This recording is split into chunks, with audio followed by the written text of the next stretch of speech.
Benjamin Dervieux. Présent. Annie Ponce. Présente. Thierry Pialcourt. Présent. Rosine Turpé. Présente. Brigitte Sox. Présente. Marc Verdier. Présent. Nicole Forac. Présent.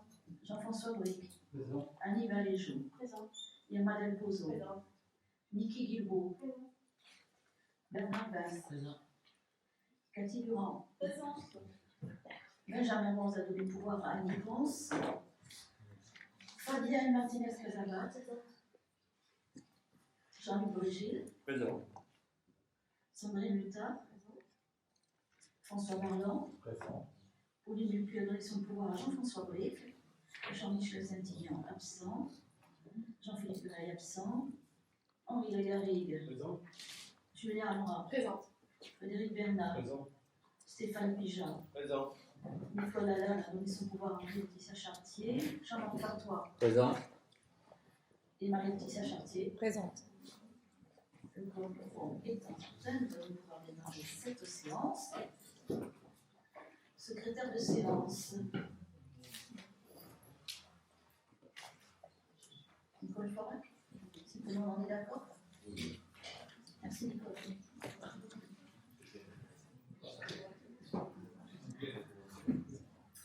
Donc, en plus des délibérations qui est prévues, vous avez une délibération sur table concernant la cantine à 1 euro. Donc, c'est simplement pour demander des financements des services de l'État. Nous verrons ça à la fin du conseil.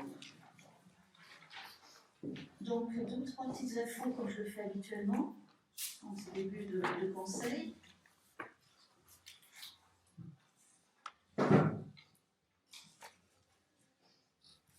Le premier, alors j'ai ces deux infos qui concernent le monde économique de la ville de Parencuire. Et c'est une chance pour notre territoire, puisqu'il y a une entreprise qui s'agrandit et une entreprise qui vient s'implanter. Donc la première entreprise, c'est celle qui s'agrandit, c'est Pressman, hein. Tout le monde ici connaît le CVG. C'est une très bonne nouvelle parce que leur implantation qui date des années, qui date de 1983, permet de continuer leur activité sur notre territoire. À l'heure où beaucoup d'entreprises ferment, à l'heure où dans le monde du vin c'est un petit peu compliqué, il faut être content d'avoir une entreprise qui s'agrandit, surtout une entreprise qui est là depuis si longtemps. Donc leur projet, c'est un investissement à long terme sur Parencuire qui conduit à moderniser l'organisation et ses équipements techniques bien sûr, et attendre de manière très modérée ses installations logistiques. Dans le cadre du projet, des objectifs ont été également fixés en termes de maîtrise des consommations énergétiques, développement des énergies renouvelables et de la limitation des facteurs d'imperméabilisation des sols.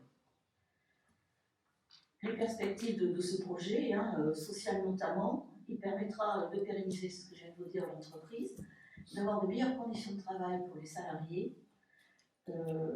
Ça sera une entreprise RSE et le projet devrait se dérouler démarrer cette année.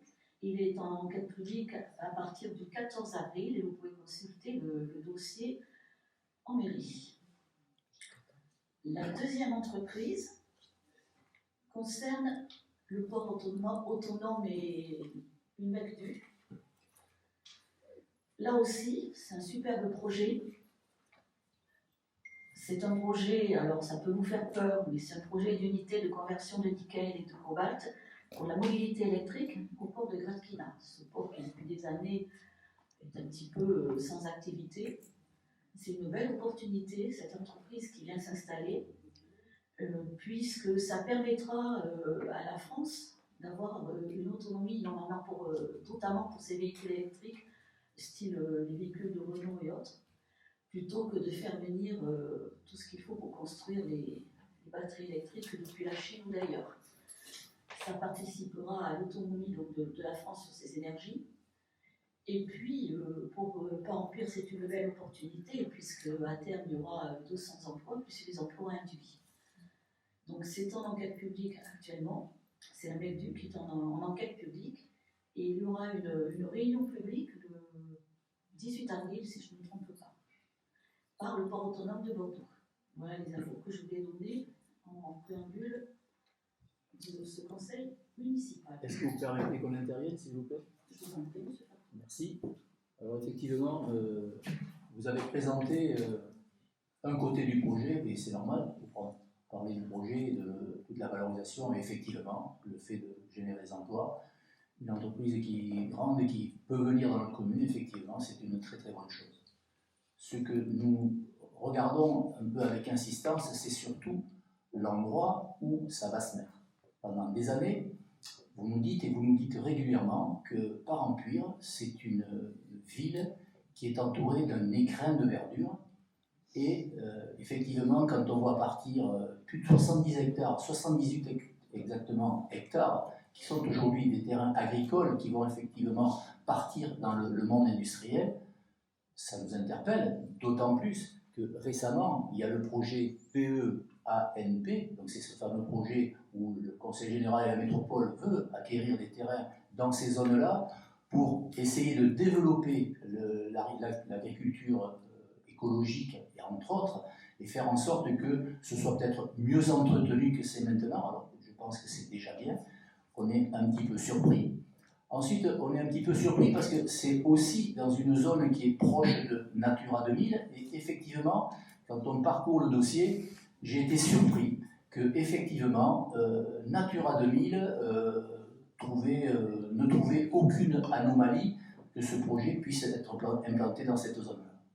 Enfin, il faut effectivement modifier le PLU parce que nous sommes dans une zone inondable. Alors ici, il y a de nombreux parampuriens qui sont affectés par les zones inondables et lorsqu'ils veulent maintenant déposer un petit bout de permis, on leur dit « Ah monsieur, non, ça c'est pas possible, vous êtes dans une zone rouge, alors que là-bas, c'est dans une zone grenat. » Et donc nous sommes très très inquiets de l'endroit où ça a été mis. Et comme effectivement nous avons aussi des antennes en Blanquefort, Madame, votre collègue de Blanquefort, a eu l'idée quand même de parler à ses élus d'opposition, d'expliquer certaines choses. Et effectivement, ce projet-là, pourquoi pas le faire à Blanquefort? Parce que quand vous nous dites qu'il va se faire en Parampure, effectivement, mais il se fait surtout dans la métropole. Et je rappelle que Madame le maire de Blanquefort est vice-présidente en charge des finances, et effectivement, elle a tout intérêt à ce que ce projet vienne dans la métropole,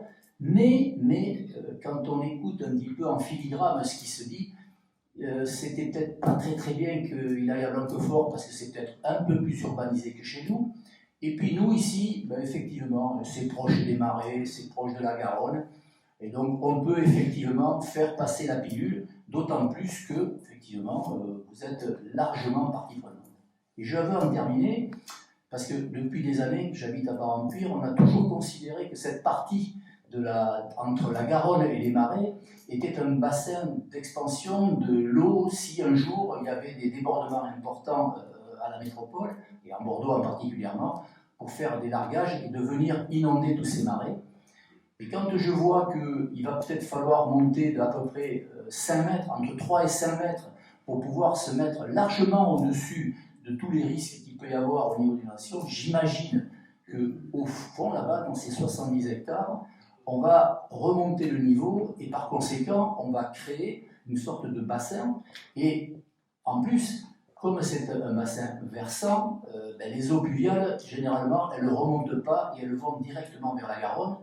Et dans le projet, parce qu'il y a des études qui ont été faites, je n'ai pas très très bien compris comment les eaux qui sont aujourd'hui dans les marais, et en particulier lorsqu'il y a des fortes pluies, et on est aujourd'hui dans des moments où il y a des pluies extrêmement abondantes, nous craignons que effectivement ces 78 hectares qui vont être aménagés soient un problème futur pour l'écoulement des eaux.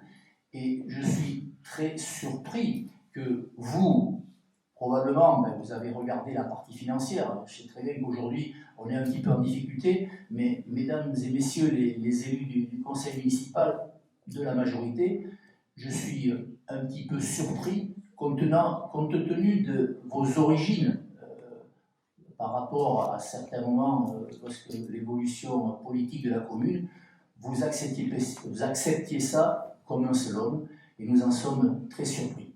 Par contre, j'ai bien compris qu'il y a un intérêt économique, et Mais je pense qu'aujourd'hui, il faut impérativement faire la balance des deux. Et à titre personnel, aujourd'hui, et je pense que nous ne serons pas les seuls, je pense qu'il faut vraiment peser les tenants et les aboutissants avant d'aller au bout de ce projet. Et je pense que une enquête publique qui est mise, d'ailleurs elle devait démarrer le 3, hier j'y suis allé, le document n'était pas disponible. On m'a appelé ce matin de bonne heure pour me dire qu'ils étaient disponibles à partir de ce moment. Je pense que c'est un projet qui traîne depuis très très longtemps, parce que quand on voit l'étude, comment elle est travaillée, ça fait longtemps que ça existe. Et lorsqu'on vous a posé la question, et c'est là où, madame, je pense que vous manquez d'honnêteté intellectuelle, c'est quand on vous a posé la question, vous avez dit allez voir le port autonome, et aujourd'hui vous vous félicitez. Donc ça veut dire que ça fait un petit moment que vous êtes au courant, et quelque part vous nous avez pris un petit peu pour ce qu'on n'est pas, pour des idiots. Et ça, c'est pour que ce n'est pas très très bien de votre part. En tous les cas, aujourd'hui, c'est un projet où on va certainement se bagarrer. Par contre, il est possible qu'il y a, comme vous savez, dans une médaille, il y a toujours des revers. Si demain, vous dites, tiens, pourquoi pas, on va rajouter un mètre cube dans le coin pour pouvoir transporter les parents pluriens, si demain, ce projet élargit la route et que le 76 peut avoir une voie montante et descendante libre, tout ça, effectivement, c'est des choses que l'on va regarder avec attention, mais je pense très honnêtement que Parent-Cuire étant une ville depuis toujours dans les marais, effectivement, on peut toujours construire, mais je pense qu'il faut aussi penser au futur, et pas qu'à notre futur, mais au futur de ceux qui seront résidents à Parent-Cuire. Pardon d'avoir été aussi long, mais je tenais à vous expliquer tout ça. Merci. Je vous remercie. Une petite chose, concernant l'honnêteté intellectuelle, j'ai en mémoire, mais vous me direz si je me trompe, que dans votre projet, vous aviez écrit qu'il fallait faciliter l'exploitation des zones non utilisées pour l'installation d'entreprises. Ce qui est le cas aujourd'hui. Et c'est quand même pas tout à fait le cas, puisque cette zone est déjà utilisée, notamment pour le navire qui transporte pour l'aérospatiale, pour ce superbe navire, que j'ai visité d'ailleurs, je vous en avais parlé. Et c'est la première chose que je voulais dire. Donc l'honnêteté intellectuelle, nous y reviendrons certainement plusieurs fois lors de ce conseil. La deuxième chose, je vous invite, monsieur, à réviser votre PLU. Ce site était constructible. Il était en AU 99. Je pense que vous savez ce que ça veut dire, AU 99. AU 99, ça veut dire à urbaniser, mais pas tout de suite. Donc l'AVECDU, c'est simplement une mise en compatibilité du site pour qu'il soit constructible plus rapidement. C'est la première chose. La zone n'est pas en grenat. Là aussi, je vous invite à mieux regarder les documents ou à vous faire conseiller. Je crois que vous avez des personnes qui viennent d'autres communes qui sont là pour vous conseiller. Il n'est pas en zone grenat, c'est autour du projet que c'est en zone grenat, simplement. Ensuite, Natura 2000 n'empêche pas les activités, quelles qu'elles soient, que ce soit l'agriculture ou autre, simplement il y a certaines contraintes. Concernant le PEAMP, je suis en discussion avec les agriculteurs de la commune. Pour mémoire, sur le mandat précédent, j'avais en charge l'agriculture de proximité et les circuits courts, donc il y a longtemps que je discute avec eux. Et le PEAMP, il faut qu'il se fasse avec eux, pas contre eux. Juste vous dire ça, ils ne sont pas tous d'accord pour avoir un PEAMP. Je vais les rencontrer encore prochainement. Après, sur ce dossier, nous allons aussi récupérer de la taxe foncière, ce qui paraît quand même anodin, c'est important. Et puis, je suis désolée de vous le dire, mais je crois qu'il y a des personnes qui cherchent de l'emploi. Quand on parle de 200 emplois, plus les emplois induits, je pense que c'est une chance pour notre commune. Quant à la proximité, elle est cette entreprise qui va s'installer à au moins 2,5 km du centre de Parent-Cuire. Elle est à 1,3 km de Saint-Louis-de-Montferrand. Vous voyez la différence? Et pourquoi à Parent-Cuire, à Gratquina, je dis Parent-Cuire parce que c'est vrai que c'est plus sur Parent-Cuire que sur Blanquefort, tout simplement parce que le fleuve va servir, plutôt que d'avoir des camions sur la route. Si vous avez lu le dossier, c'est écrit aussi. Voilà, donc tous ces éléments font que je vous invite, moi, à poser des questions aux bonnes personnes, c'est-à-dire au Grand Port Maritime de Bordeaux, puisque aujourd'hui, nous ne parlons que de l'AVECDU, Il y aura des enquêtes, moi j'ai ressorti le dossier, là c'est simplement pour la revue. Donc venez à l'enquête publique, posez les questions aux bonnes personnes et nous en rediscuterons bien sûr après. Permettez-moi de rajouter juste un point, puisque vous avez parlé de l'eau. Donc effectivement, c'est juste une usine qui va consommer de l'eau. Donc effectivement, il faut impérativement qu'elle soit parfaitement retraitée. Mais je rappelle qu'en été, parce que quand c'est une usine, ça travaille généralement en continu, donc le besoin d'eau, il est permanent. À quelques kilomètres de là, on a notre centrale nucléaire. Et en été, parfois, le niveau de la Garonne est relativement bas. Donc, c'est quelque chose qui, j'espère, de toute façon, fera partie des remarques, mais pensons qu'on a des écarts importants entre le moment où il pleut beaucoup et on a des apports énormes, mais on aura aussi des moments où il y aura de la sécheresse. Donc tout ça, espérons que ça aura été pris en compte, mais on sera là pour faire le nécessaire et pour rappeler tout ça. Je suis bien d'accord avec vous, il faut être très vigilant, je le suis. J'ai effectivement récemment rencontré le porteur du projet M avec le port. Et les projets ne sont pas encore finalisés, c'est pour ça que pour l'instant nous ne pourrons pas en parler plus en avant, puis c'est pas à moi d'en parler, c'est plutôt au porteur de projet. Il y a beaucoup de choses qui vont se passer en circuit court, en interne. Bon, voilà. Donc ce qu'il faut, c'est être vigilant, je suis d'accord. Mais après, qu'est-ce qu'on veut? On veut tous des téléphones portables, on veut tous des voitures électriques, on veut tout. Mais alors surtout, c'est le syndrome pas dans mon jardin. Alors pas dans mon jardin. Donc il faut aller le faire ailleurs, il faut le faire en baisse, il faut le faire ailleurs, hein, mais alors pas ici. Mais à un moment donné, il faut partager aussi les bénéfices, il faut partager aussi les risques. Et là, les risques, je peux vous dire que les garanties sont prises pour qu'ils soient mesurés, mais comme je viens de vous le dire, nous en reparlerons. Excusez-moi, Madame Chartier, vous nous avez parlé de la réunion le 18 avril, vous pouvez nous dire l'heure et le lieu, s'il vous plaît? C'est 14. Je ne l'ai pas en tête, non. 14 avril. C'est pas la ville qui organise, hein. C'est pas la ville qui organise. Oui, mais vous avez juste dit le 18 avril qu'il y avait une réunion publique, donc après je n'en sais pas plus, c'est juste pour qu'on puisse savoir et s'organiser en fonction. 19h. 19h sur la commune. Ou pas? Oui, la commune, normalement. Ici, oui, ici avec le maire de Blanquefort aussi. Voilà. Le port autonome et le porteur du projet.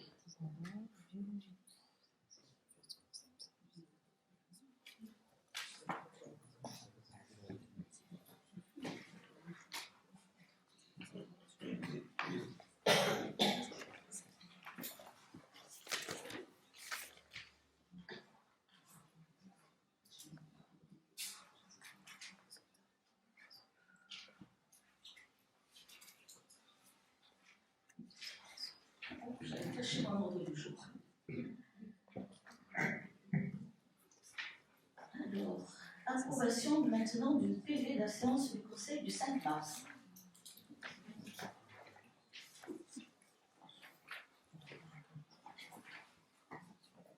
Est-ce qu'il y a des observations?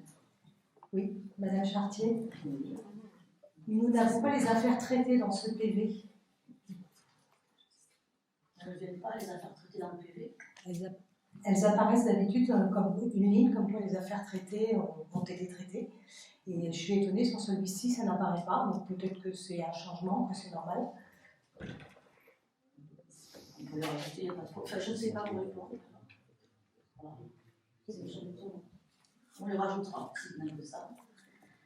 Est-ce qu'il y a d'autres observations sur ce PV? Aucune. Il est adopté donc à l'unanimité? Oui.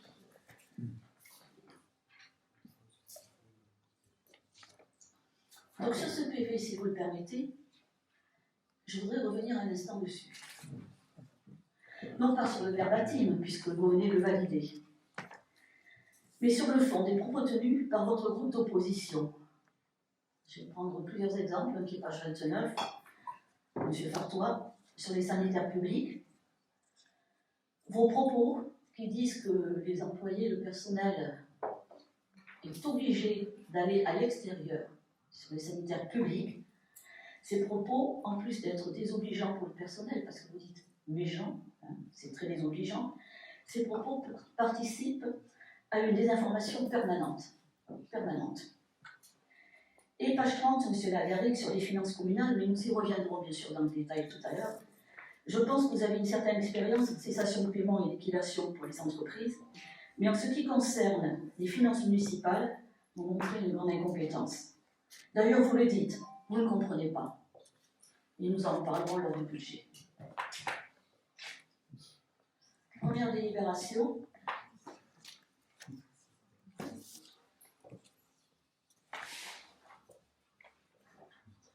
Qui concerne le bilan des cessions et acquisitions foncières.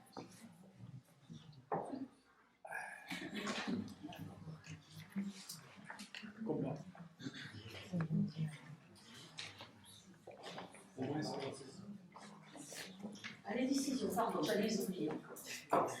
Alors, les décisions.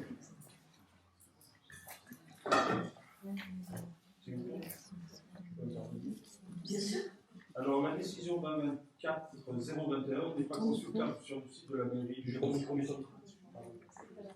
Frédéric Bernard. La décision 2024-021 n'est pas consultable sur le site de la mairie. Après m'être renseigné auprès de vos services, il m'a été répondu que l'absence de cette résolution n'est pas un oubli, mais c'est volontaire, et que l'obligation de publicité concerne uniquement les actes réglementaires qui s'appliquent à tout ce qui s'applique à tout ce que les actes individuels concernent, et seules personnes sont saines. Oui, je comprends. En clair, seules les personnes s'appliquent à tout, et que les actes individuels concernant une seule personne sont simplement notifiés à la personne concernée. Il y a donc deux poids, deux mesures. En effet, pourquoi avez-vous publié des décisions 2023-69 et 2024-09 concernant deux conseillers de l'opposition en les nommant, alors que ces décisions sont également des actes individuels? Quel en est le but? Rien ne vous empêche de publier des décisions en masquant le nom des personnes concernées et en n'indiquant pas les adresses. Tout simplement, monsieur, parce que les élus sont des personnages publics. Et après, les décisions qui concernent des personnes qui ne sont pas des personnages publics ne sont pas publiées pour la confidentialité. Madame Chartier, alors pourquoi dans ce cas-là, les élus de la majorité, quand ils sont concernés, n'apparaissent pas dans ces décisions? Il y a eu notamment une formation concernant Madame Ponce et son nom n'était pas apparu. Vous avez fait cette remarque la dernière fois, vous avez dit qu'effectivement, on rajouterait. D'autres questions? Excusez-moi. Par rapport à la décision sur la régie, comment ça se passait avant pour le logement des écoles? Parce que là, à première vue, c'est par rapport à ça a été décidé par rapport à la location de logement. Les logements des enseignants, la commune perçoit des revenus. Donc, c'était directement versé à la trésorerie ou c'est la commune qui percevait? La commune émettait un titre et le locataire réglait directement. Mais nous n'avons plus d'enseignants logés. C'est bon sur les décisions? Alors, la première délibération qui concerne le bilan des cessions et acquisitions foncières. Donc simplement, il y en a eu très peu. C'est la première, c'est un acte notarié sur les parcelles AA 1983 pour les sections AB 165 et 167. Chemin de Loncorège. Ces parcelles ont une superficie totale de 12 375 m². Elles étaient inscrites dans l'espace boisé à conserver, c'est pour ça que nous les avons acquises, pour un montant de 3 712,50 €. Et ça, c'était pour les acquisitions. Concernant les cessions à titre onéreux, nous avons donc vendu, puisque c'est le terme, à céder, le bien qui est un rue l'Ancienne Poste, pour 511 m² et avec un bâti de 180 m² au prix de 420 000 €. S'il vous plaît. Monsieur Bernard. Du part, lors de la commission urbanisme... Mettez un micro, s'il vous plaît. D'une part, lors de la commission urbanisme du 25 mars, j'ai demandé de me produire l'avis du domaine du 8 mars 2022, comme le prévoit l'article 21-21-13 du CGCT. J'ai réitéré cette demande le 5 avril 2024, je ne l'ai toujours pas. Tout simplement parce que pour les achats de moins de 180 000 euros, nous ne sommes pas obligés de consulter les domaines. Vous aviez dit, monsieur Pigeon? Je vais vous les parler. D'autre part, le budget primitif en 2023, il était prévu 900 000 euros pour les cessions de biens de notre commune. Il a été réalisé une vente donc, de 420 000 euros pour l'ancienne poste. Quid des 480 000 euros qui restent? Alors, ça s'est fait en 22 et 23. Et la cession en total 900 000 euros. Nous en parlerons tout à l'heure au budget. D'accord.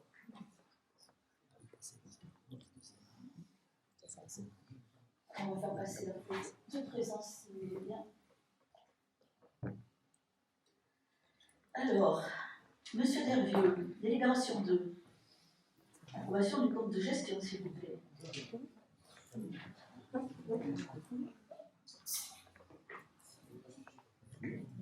Excusez-moi, on n'a pas approuvé la première délibération. Oui, je mets donc pour voir la première délibération sur les acquisitions et les cessions, qui est pour l'unanimité, je vous remercie.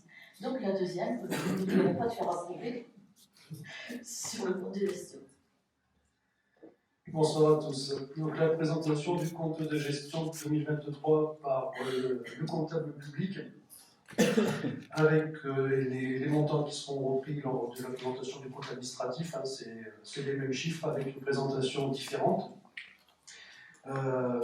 C'est les mêmes totaux, je ne vais pas insister dessus. Les éléments qui vous sont présentés quand même, c'est le solde résultat d'exercice en investissement négatif de 1 292 833,55 €, additionné à un résultat reporté de plus d'1,5 million, ce qui fait un résultat cumulé de 239 527,12 €. En fonctionnement, un résultat positif de 466 505,01 €, additionné au résultat reporté en 2022 de 350 000 € pour un total de 816 505,01 €. Le solde des deux sections est à 1 056 032,13 €. Il faut déduire les soldes des restes à réaliser pour 588 367,84 € et un besoin en financement de l'investissement pour 348 840,72 €. Voilà, je reviendrai un peu plus en détail lors de la présentation du compte administratif, puisque c'est le compte de gestion. Y a-t-il des questions? Pas de questions, je vais donner ces délibérations. Voix qui est pour. Unanimité, je vous remercie.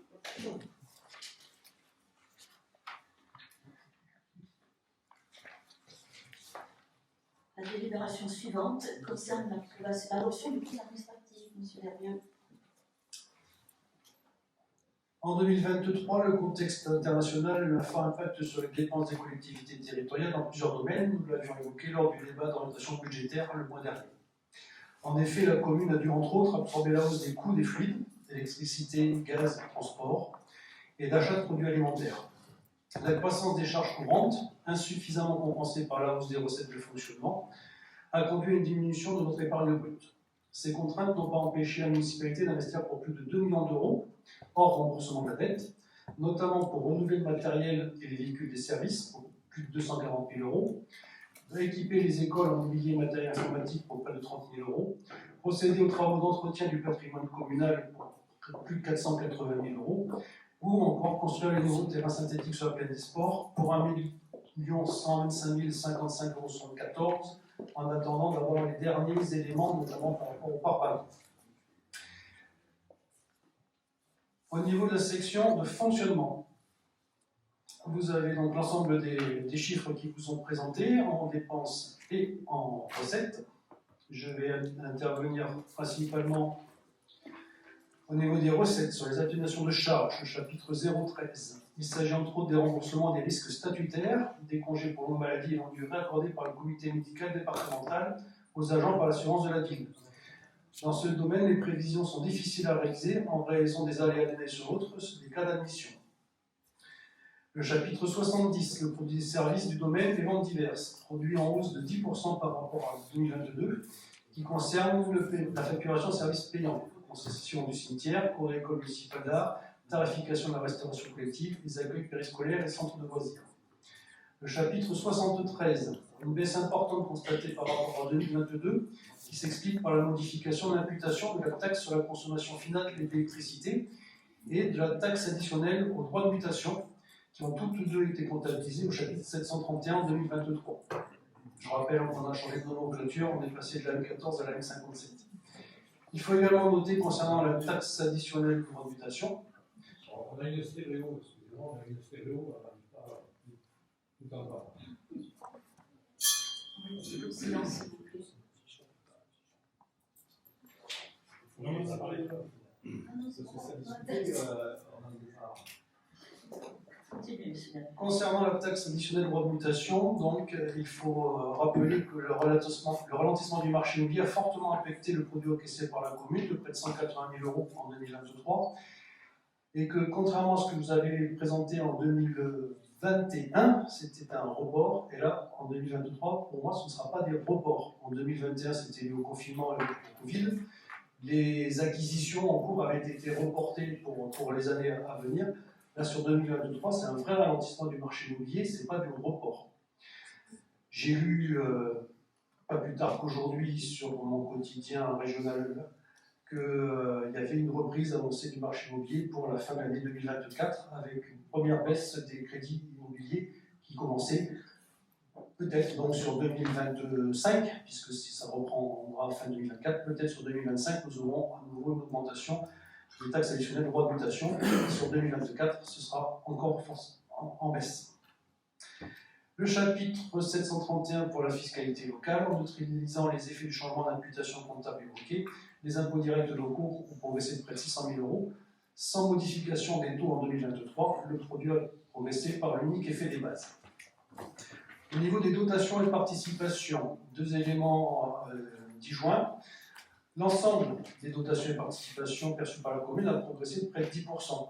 Cependant, nous avons eu une augmentation de la dotation globale de fonctionnement pour la première année depuis plus de 15 ans. Par contre, les allocations compensatrices de l'État sont en diminution. L'augmentation de nos dotations provient principalement des subventions de fonctionnement de la CAF de Bordeaux Métropole et du département pour près de 118 000 €, notamment en raison de la mobilisation du plan marche métropolitain. Je vous ai déjà alerté et je vais continuer à le faire en vous disant que ces dotations risquent de diminuer, notamment par rapport au département, puisque le département va plus être en mesure de nous aider. Le chapitre 75, des autres produits de gestion courante. Ces produits concernent les revenus tirés des immeubles appartenant à la commune, mais aussi la redevance du fermier dans le cadre de la délégation de service public sur la crèche. Depuis cette année, avec le passage à la M57, ce chapitre enregistre également le remboursement des sinistres par les assurances, qui était auparavant sur le chapitre 67. Pour 2023, 141 912 € et 11 centimes ont ainsi été versés par la SMAC en remboursement des sinistres, notamment celui de la grêle en juin 2022. Au niveau des produits spécifiques, nous avons les produits de cession d'immobilisation, nous venons d'en parler.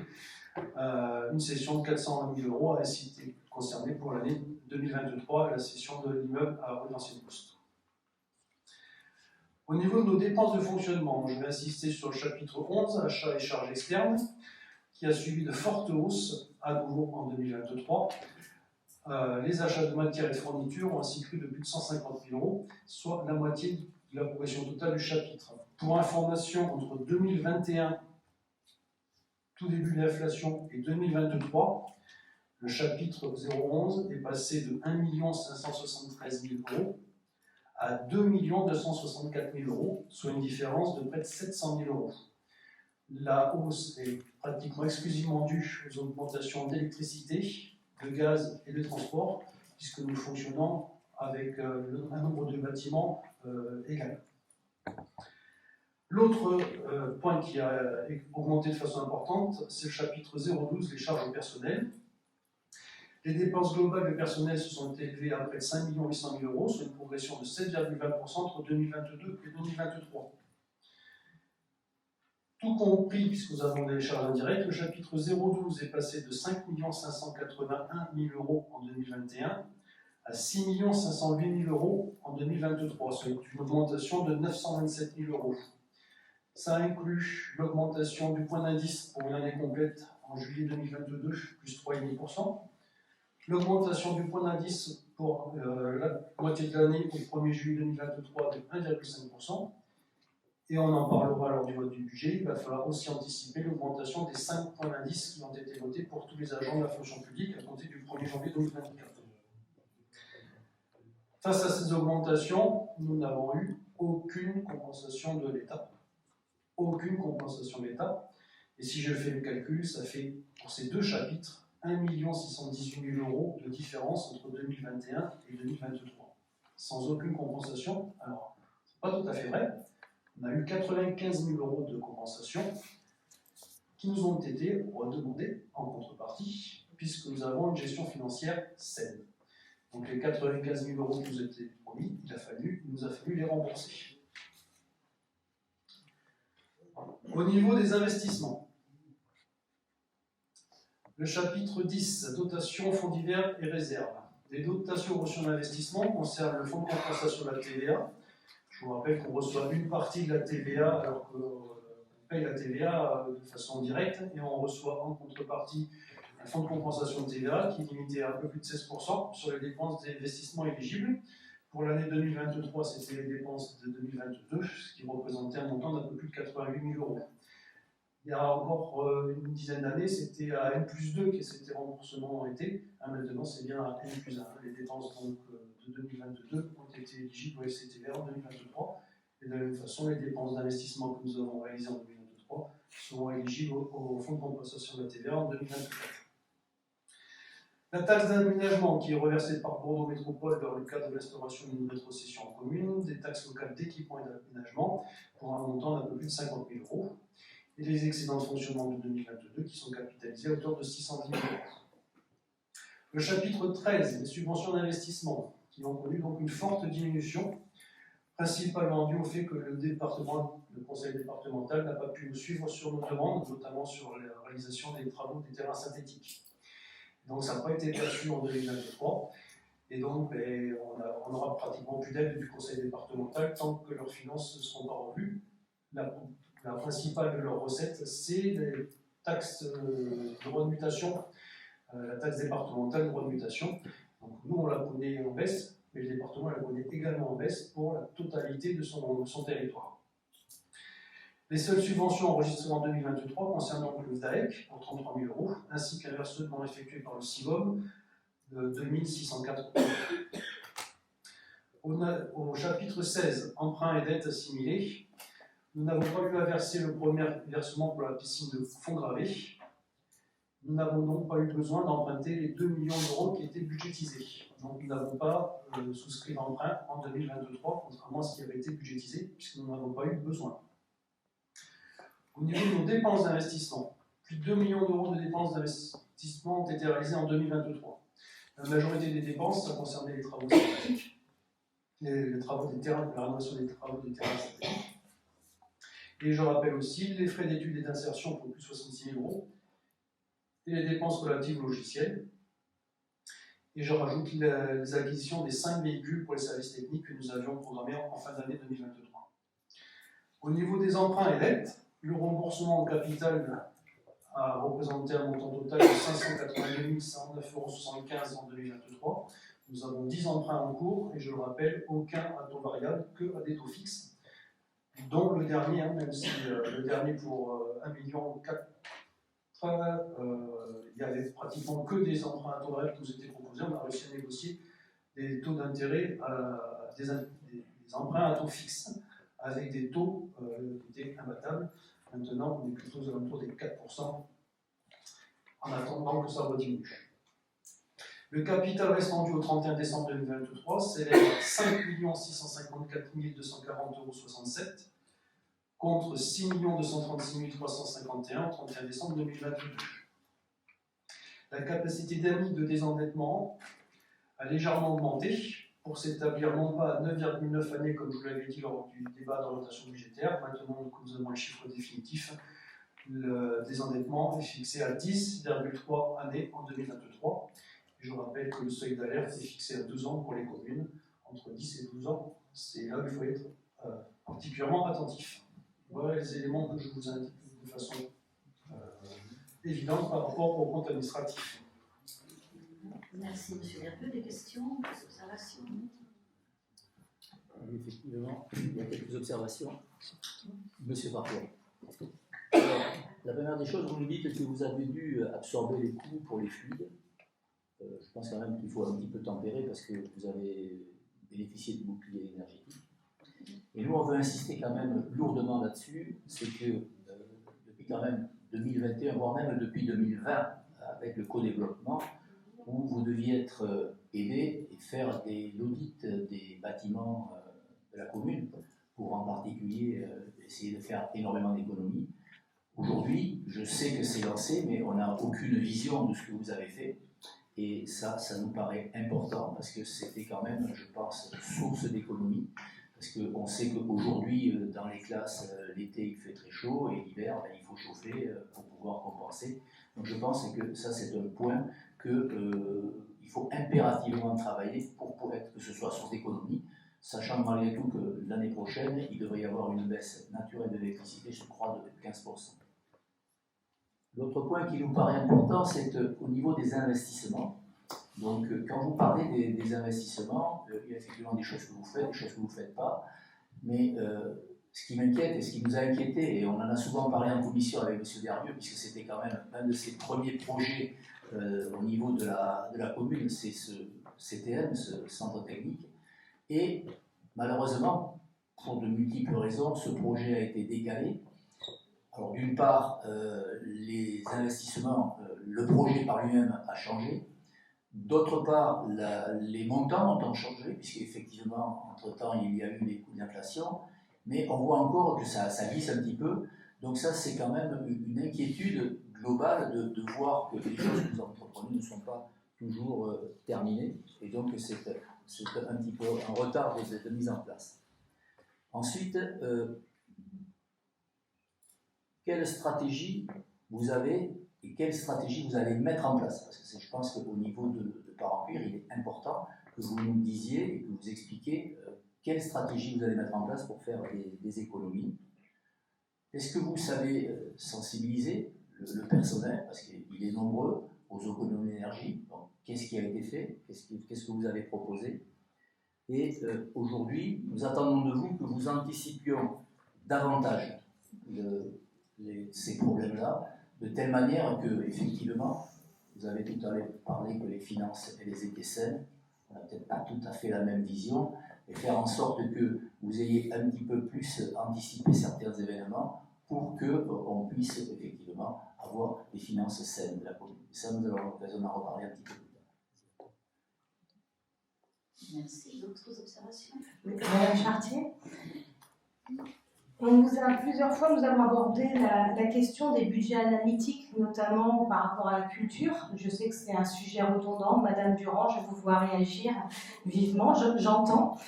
C'est vrai que ça fait près de 9 mois qu'on n'a pas eu d'informations concernant la culture. Certes, la culture n'a pas de prix, mais cela n'empêche pas la gestion. Nous n'avons jamais de bilan. Donc c'est vrai que c'est relativement dommageable pour permettre une meilleure gestion. Merci. D'autres observations? Monsieur Dervieux, si vous voulez bien répondre. Alors, monsieur Farquhar, vous n'avez pas compris mon bouclier énergétique. Je vous ai dit qu'on avait bénéficié de 95 000 €, mais il nous a fallu le rembourser. Donc non, nous n'avons pas bénéficié du bouclier énergétique, contrairement à ce qui nous avait été versé même initialement. Et la raison qui a été invoquée pour le fait que nous ayons dû rembourser les 95 000 €, c'est parce que nous avions une gestion financière saine. Donc c'est malheureux, mais si nous avions une gestion financière mauvaise, on aurait gardé ces 95 000 et on aurait effectivement bénéficié du bouclier énergétique.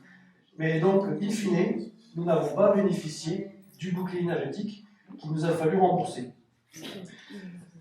Je vous rejoins sur l'audit des bâtiments de la commune, c'est nécessaire, avec deux éléments importants, le coût des audits, donc c'est à prendre en compte, et puis le coût des travaux et la répercussion que ça aura sur les gains de perdition énergétique.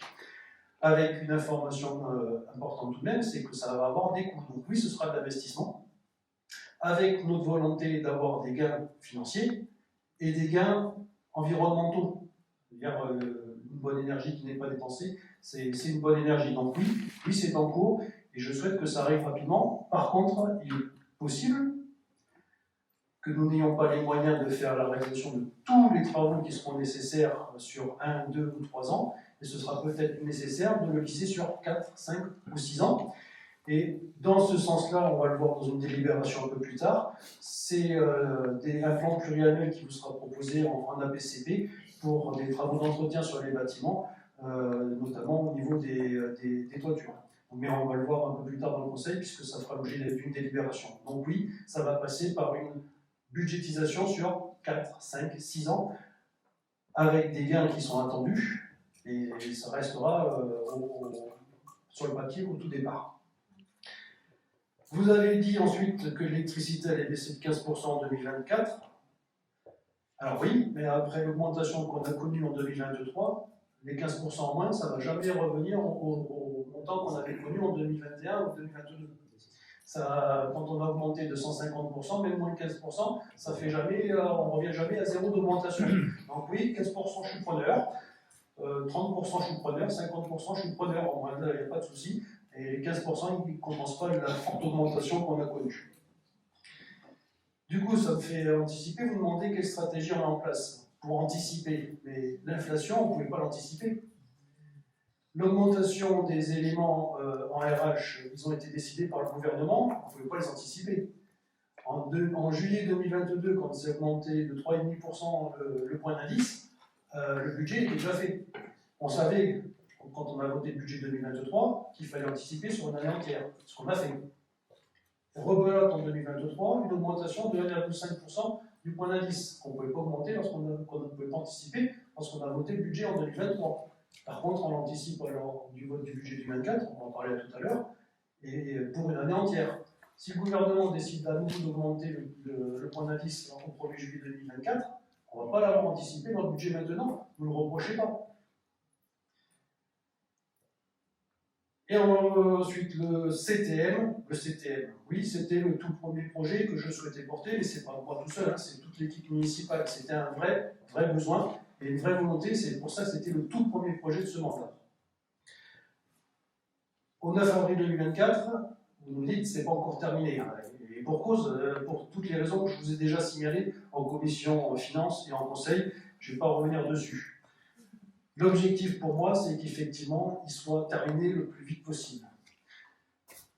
Les appels d'offres, j'ai bon espoir maintenant que ça arrive, que ce soit fini. Et effectivement, ça a augmenté de façon importante pour deux raisons principales. La première, vous l'avez évoqué, les coûts de matériaux qui ont explosé entre 2020 et 2024, ça a explosé.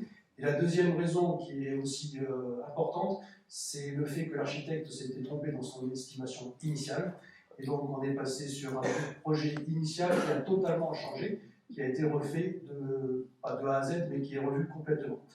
L'objectif pour nous, c'était que l'ensemble du personnel qui est dans le CTM puisse avoir les meilleures conditions de travail qui puissent exister. Et donc, c'est en ce sens que je souhaite que ce projet s'achève le plus vite possible. En avril 2024, j'ai espoir qu'il soit fini pour septembre 2025. Merci, monsieur Dervieux. Donc, je vais vous laisser, je rajoute rien, c'est parfait. Je vais vous laisser passer au vote. Pas d'autres questions avant le vote? Oui, je suis sortie. Je n'ai pas d'autres questions avant le vote.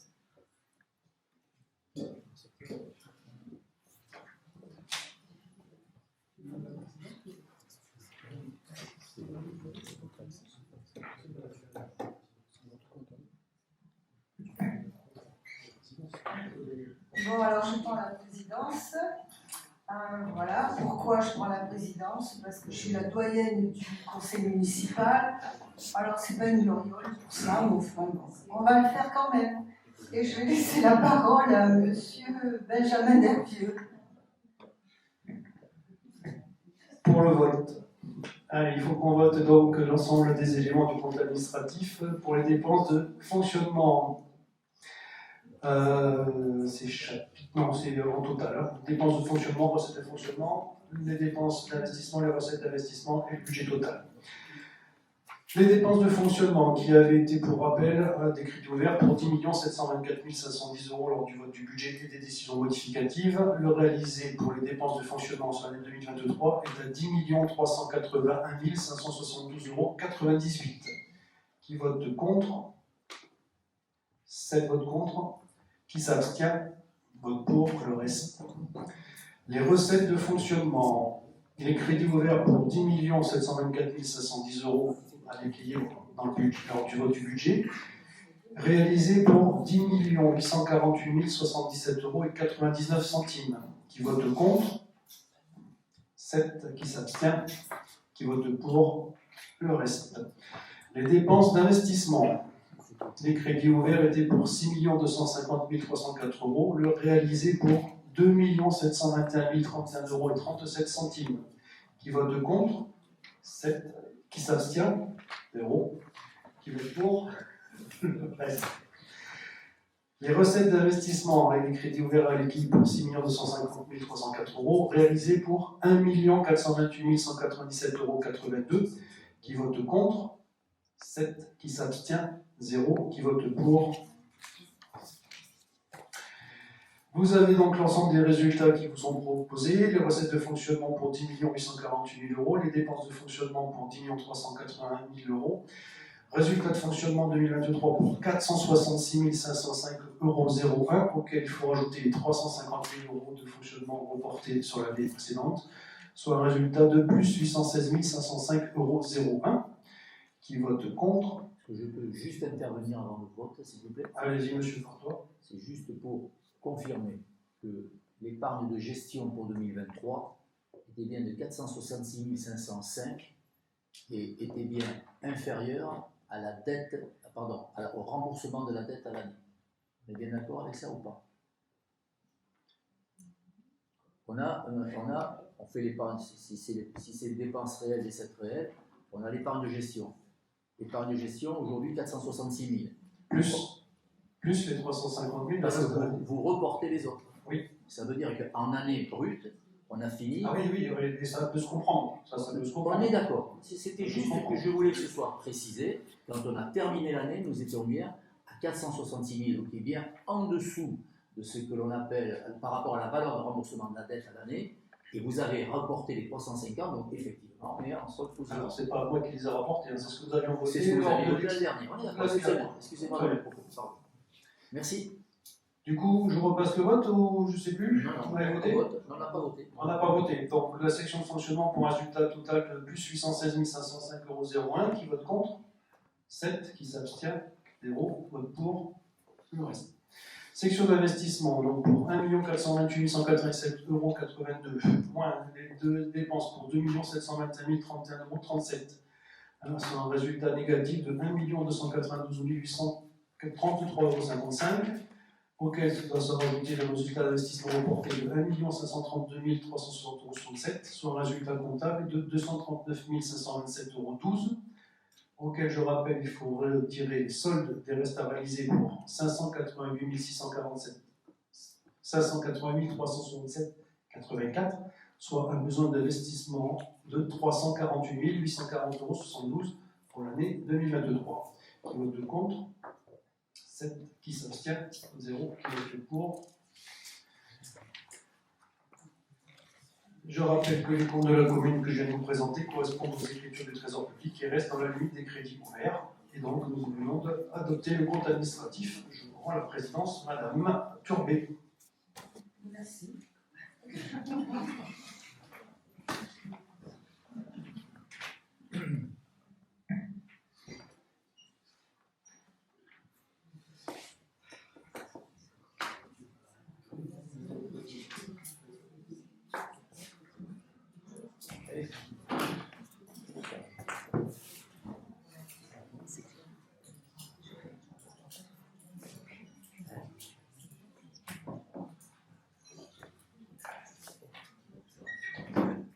Donc, Madame le maire, je vais vous rendre la présidence, puisque le compte administratif a été adopté. Voilà. À l'unanimité. Donc, 7 abstentions et Donc, 0 contre. Voilà, oui. Contre. Et puis, Merci. Merci Philippe.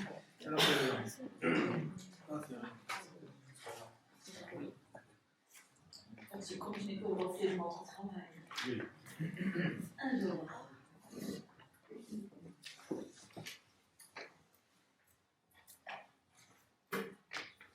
Donc, Benjamin Dervieux, nous avons maintenant affecté le résultat de 2023, si vous voulez bien. Donc maintenant qu'on a voté le compte administratif, il va falloir répartir l'affectation du résultat 2023. Donc pour mémoire, le résultat de clôture 2023 est de 816 505,01 €.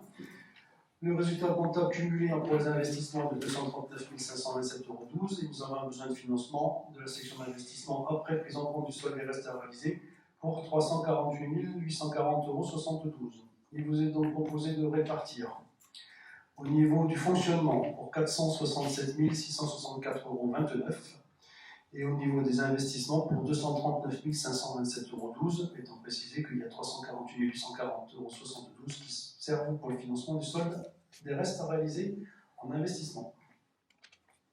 Des questions? Pas de questions, je mets cette délibération en voix. Qui est pour? Qui s'abstient? 7 abstentions. Je vous remercie.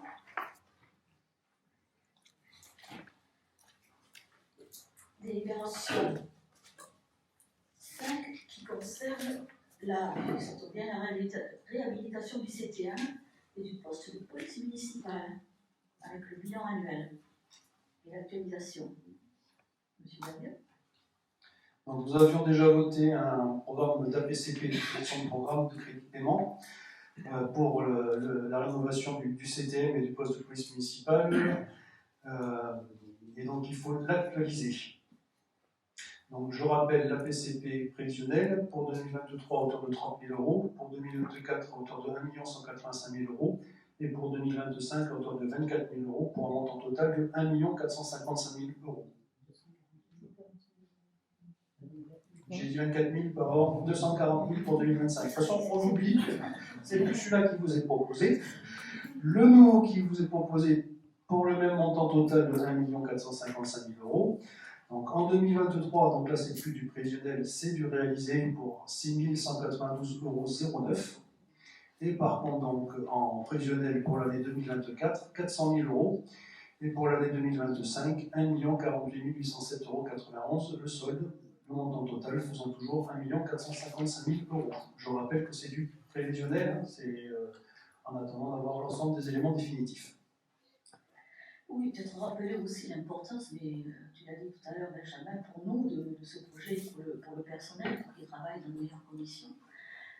Rappeler qu'il y a des sanitaires qui vont être refaits, parce qu'ils existent, ils sont un petit peu vieux, c'est vrai. Qu'il y a des vestiaires et des douches pour les femmes, qui sont bien sûr aux normes PMR, un espace de repos avec une tisanerie, et puis des espaces liés par corps de métier, hein, par exemple, avec le menuisier, le plombier, l'électricité, l'espace vert. Ça, chacun aura son espace, c'est important, des espaces de stockage et autres. Donc vraiment, c'est quelque chose qui est complet. Et il y aura en même temps le poste de police municipale qui va être refait, pour là aussi des meilleures conditions de travail, un meilleur accueil. Et c'est important pour tous nos personnels et pour le service rendu aussi à nos habitants. Est-ce qu'il y a des questions? Pas de questions, je vous ai des délibérations. Oui. Non. Oui, si. Oui, qui?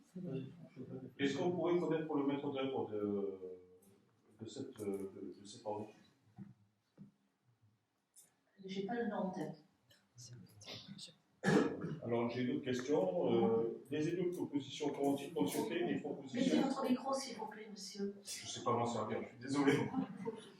Les élus de l'opposition pourront-ils consulter les propositions des entreprises?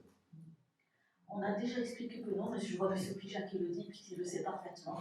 Non, ce n'est pas possible légalement. C'est tout. Voilà. Chaque fois vous posez la question, et chaque fois on répond à la même chose, puisque légalement, ce n'est pas possible.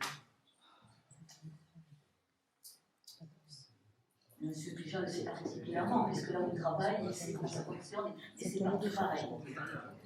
J'avais donc cette délibération au voix. Je voulais simplement qu'on en parle en conseil municipal parce que nous avons effectivement parlé en commission. Donc j'ai bien cru comprendre que ce chantier, lorsqu'il va se faire, il devrait se faire d'un seul bloc. Je trouve que c'est une bonne chose. Par contre, ce qui ne nous a pas été précisé, c'est que vont devenir les gens, où est-ce qu'ils vont être. C'est pas des gens, c'est du personnel Pardonnez-moi. municipal, M. Bartois. Je vous ai déjà dit un petit peu, s'il vous plaît, de respect pour eux. Pardonnez-moi. C'est un avis d'engagement, je m'excuse. Non. Est-ce que je pourrais savoir, est-ce que nous pourrions savoir, et particulièrement, que va devenir le personnel municipal? Aujourd'hui, ils sont dans ces locaux. Où est-ce qu'on a prévu, vous avez prévu de les placer? Où est-ce que vous avez prévu des ateliers municipaux? Est-ce qu'on peut avoir un petit peu de vision, même si, effectivement, en commission, il y a eu des choses qui ont été évoquées, et comme je rappelle, il n'y a pas de compte rendu de commission, donc à ce moment-là, c'est pour ça que je pose la question en conseil municipal, pour que vous puissiez aborder et répondre à ces questions-là.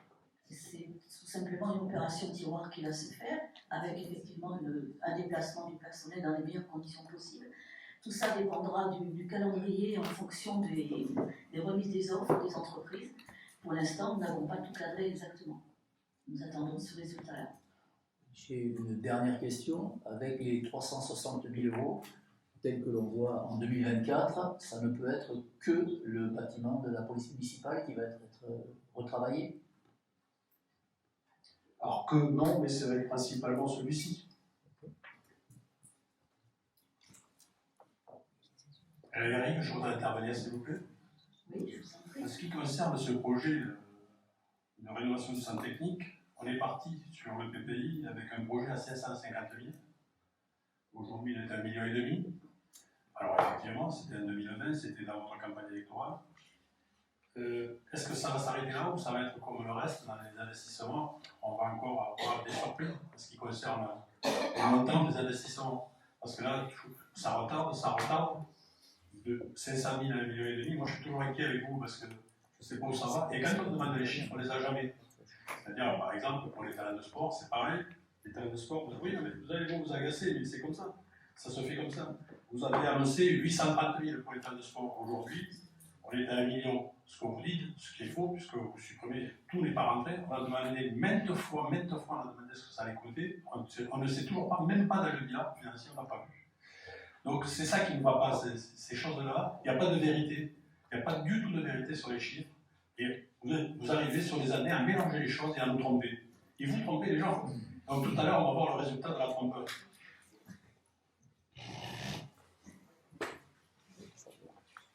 Alors, Madame le maire, en fait, tout à l'heure, vous avez commencé en faisant des déclarations qui sont quand même très, pour moi, en ce qui concerne, diffamantes. Ok? D'accord? Méfiez-vous à vos propos. Les propos sont tout ce qui est le plus correct, M. Bartois. Je parle de Lagarde, pas de Fardeau. M. Lagarde. Oui. Alors, je vais répondre par rapport au coût des investissements. Vous reprenez les chiffres de la campagne de 2020. Effectivement, en 2020, je vous confirme, je prends un seul exemple, la rénovation des terrains techniques, des terrains synthétiques, on était à 800 000 €, de 830, c'est peut-être, moi je vais encore 800 000 € en tête. Je me rappelle même de Bernard Vance qui m'avait annoncé à 80 000 pendant la campagne, qui s'était repris, mais j'ai validé les 80 000 moi. Voilà. Et on est passé, alors vite, vous n'avez pas les chiffres, vous avez écouté tout à l'heure, je vous ai dit 1 125 055 € sur 14. Et je vous ai précisé, ça ne prend pas en compte les dernières dépenses à venir, les parts balances, etc. Donc c'est encore un chiffre provisoire. Donc vous dites, vous répétez que vous n'avez pas les chiffres, je vous les donne encore aujourd'hui, et je vous répète, tous les chiffres, vous les avez, vous avez accès. Tous. Donc, si vous ne savez pas lire, la rénovation des terrains synthétiques sur lequel des sports, pour le moment, on est 1 125 055 € et 74 centimes, pour que vous ayez le chiffre exact sans que je fasse d'arrondi. Pour le CTM, effectivement, nous avions budgétisé au départ à 500 000 € toujours en 2020, et je vous ai dit il n'y a pas 5 minutes qu'il y avait deux raisons à l'augmentation importante, le coût des matériaux et l'erreur de l'appréciation d'architecte dans son coût initial. Donc effectivement, je vous ai bien précisé que c'était ces éléments-là. Maintenant, si je veux être un peu méchant, dans votre programme, vous aviez une rénovation totale de la plaine des sports, sans aucune budgétisation annoncée, bien que ça vous ait été demandé. Et j'imagine que si vous aviez eu à rénover l'intégralité de la plaine des sports, vous auriez été dans le même cas que nous, à savoir une augmentation des coûts de matériaux qui était importante. J'ai entendu dans vos propos lors de la campagne que vous misiez sur des subventions mirifiques, extraordinaires de l'ANS, plein d'éléments. Sauf que là, actuellement, le FNDS, il y en a plus, et l'ANS, il n'y a plus de subventions. Les autres collectivités qui nous aident habituellement, on ne va plus en avoir non plus. Donc, il ne faut pas reprocher en 2025 ou en 2026 qu'on n'ait plus accès aux subventions. Il n'y a plus d'argent. Il n'y a plus d'argent. L'État est en déficit de je ne sais plus combien de milliards, il n'y a plus d'argent, il n'y a plus d'aide. Il y a des décisions qui sont prises, qui nous sont imposées. Je vous ai parlé des RH avec des augmentations du point d'indice, sans aucune compensation existante. Je vous ai parlé du bouclier énergétique, on y a eu droit. Il a fallu le rembourser parce qu'on était bien géré. Les gens ont enfoncé le coup parce qu'on l'a appris l'année dernière. En passant le cap des 10 000 habitants, on n'est plus éligible à la DSR, la dotation de solidarité rurale. Ce qui est normal, c'est prévu pour les communes de moins de 10 000 habitants. Pour les communes de plus de 10 000 habitants, ce qui est prévu, c'est la dotation de solidarité urbaine. On a appris la semaine dernière qu'on n'était pas éligible à la dotation de solidarité urbaine, qui était réservée aux 2/3 des communes les plus faibles financièrement. Donc on ne va même plus avoir droit, on avait budgétisé, on espérait 130 000 €, on n'aura même plus droit à la DSU à partir de cette année. Donc je vous dis, les dotations elles baissent de partout, Alors que vous me reprochiez en 2024 que le coût des investissements est plus élevé que ce qu'on avait budgétisé en 2020, je suis d'accord avec vous, c'est une réalité. Mais comprenez que les éléments pour lesquels ce soit augmenté, ça ne vient pas de notre fait. Par contre, on tient nos engagements et donc on va budgétiser, on va trouver les éléments pour pouvoir budgétiser tout ce que nous avions promis en 2020 et que l'ensemble du programme soit réalisé. Alors oui, excellent exemple, vous allez tenir vos engagements et on va voir comment. On va voir comment vous les tenez. Bien. Effectivement, Benjamin Derrieux l'a dit, nous on avait chiffré notre projet. On s'est loin du CTM, ce qui est dommage parce que c'est quand même un projet important pour le personnel. Vous n'aviez pas chiffré. Et en plus de ce que vient de dire Benjamin Derrieux, il y avait la vinothèque, l'école pour les sportifs de haut niveau, enfin, c'était très dispendieux. Il y avait Alors, Madame le maire, chaque fois vous attaquez là-dessus. Non, c'est des attaques personnelles que vous faites. C'est pas d'intérêt général. La campagne elle était bien faite, on a fait comme on a voulu déjà. On a fait au moins des propositions. Vous, ce que vous faites aujourd'hui, c'est exactement. Ce que j'étais en train de vous dire, monsieur Lagarde. Allez-y. Ah, c'est gentil, merci. Donc, dans votre projet, il y avait la vinothèque, il y avait le centre pour les sportifs de haut niveau, il y avait le musée du verre, je ne sais plus trop quoi, il y avait 2 gymnases, la réflexion complète de la plaine des sports. Nous, la différence, c'est que les engagements que nous avons pris, nous les avons chiffrés. Effectivement, il y a l'inflation, il y a les coûts qui ont augmenté, mais nous les réalisons. Et en plus, nous faisons des partenariats, notamment avec le département, puisque les gymnases, c'est le département qui va les faire. Nous aurons simplement une participation au frais de fonctionnement. Et ça, c'est des points importants dans la gestion d'une commune. Les partenariats que nous établissons avec les uns et les autres. Alors, je voulais simplement préciser ceci par rapport à ce que vient de dire Benjamin, parce que c'est quand même important d'arrêter de dire n'importe quoi et de faire croire n'importe quoi. Alors, l'attaque que vous faites là, en ce qui concerne le sport de haut niveau, vous avez une fixation sur le sport de haut niveau, mais je vais vous faire une confidence que j'ai dit en commission de finances. En ce qui concerne le projet du centre de formation, Madame le maire, il a été fait pas à Parampure, mais à Bordeaux-Nord. Et à Bordeaux-Nord, aujourd'hui, le loyer de Bordeaux-Nord, c'est 120 000 € par an pour un privé, alors que ça aurait pu être 120 000 € pour la ville de Parampure. C'est la différence entre vous et moi. C'est les revenus que je cherche. Ce n'est pas tellement, effectivement, des dépenses. Vous accusez des dépenses, vous m'avez insulté de mégalo. Je me rappelle quand même. Et vous continuez à m'insulter de mégalo. Mais le mégalo, il vous dit que sur le sport de niveau, il en connaît un peu. Et la formation aujourd'hui de ces jeunes, 160 jeunes à Bordeaux-Nord, servent qu'aux salles privées et non pas aux associations sportives. Parce que vous avez refusé de faire ce centre à Parampure. Alors qu'aujourd'hui, on pourrait profiter de ces éducateurs à ce qui concerne la commune de Parampure. C'est là votre différence avec la mienne. C'est que moi, je vais chercher des moyens ailleurs. Vous travaillez avec l'argent de contribuables. Ça, c'est différent. Totalement différent. Moi, je recherche des recettes pérennes et très saines pour la ville. Chacun recherche ce qu'il peut. Le centre culturel, vous l'auriez fait où, monsieur Lagarrigue? Vous l'auriez fait où? C'est un centre de sport, oui, pardon. Le centre sport, vous l'auriez fait où? Je ne suis pas là pour parler de projet. Vous Vous avez l'auriez qu'à- construit avec quels moyens? Je ne suis pas là pour faire des projets. Je dis qu'aujourd'hui, vos projets n'existent pas. Point. Si, ils existent. Non, non, non, ils existent avec l'argent du contribuable. Point.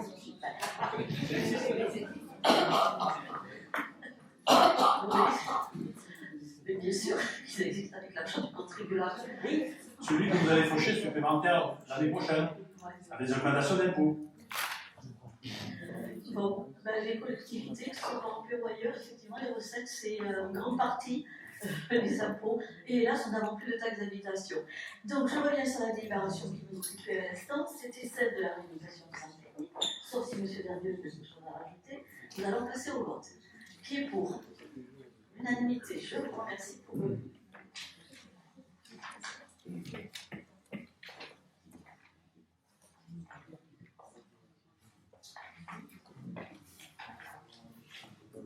Alors, la délibération suivante, c'est les travaux sur la crèche, M. Dervieux.